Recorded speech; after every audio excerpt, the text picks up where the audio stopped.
Funding for the regional tourism districts were cut, and Senator Formica, you're the co-chair of the Tourism Caucus.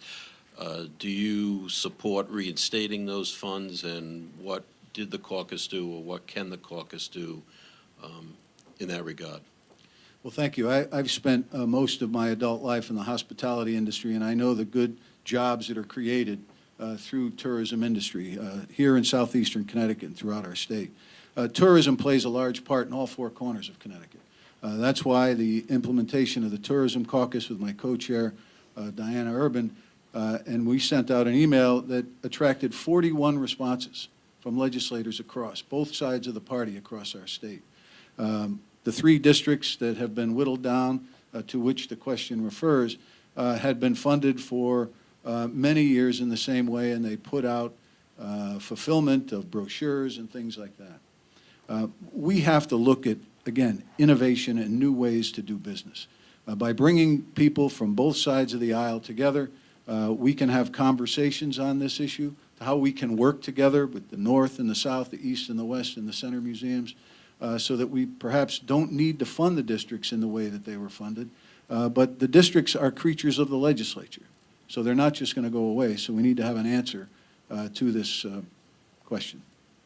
And Mr. Henowitz, on the issue of the eliminating the funding for the tourism districts and and on how we promote tourism given our fiscal constraints, and you have 90 seconds to respond.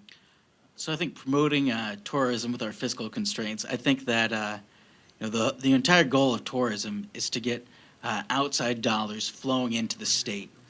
I think that what we have to look at is the fact that a lot of the funding that we gave for the tourism commercials that Connecticut gave was actually to a New York company to try and produce this.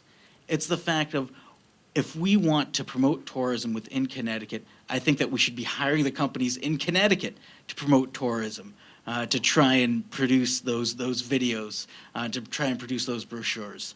I think that the tourism dollars that we spend, our goal needs to be outside money coming in, not us giving it to outside states. And last word, 30 seconds on this issue. So everybody carries around one of these. We used to have to carry around quarters to go around and get a payphone. Times are changing.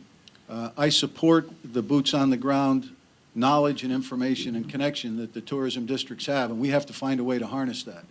But we also have to find a way to deal with the economic realities we have, and that is about getting people together to have conversations so that we can do the best for our state and promote our state. Cutting advertising when the dollar is, when business is down is not the way to do it. That's when you increase advertising. All right, thank you. And we have time for one more question. David Collins has a chance to ask that, and it goes to Mr. Henowitz.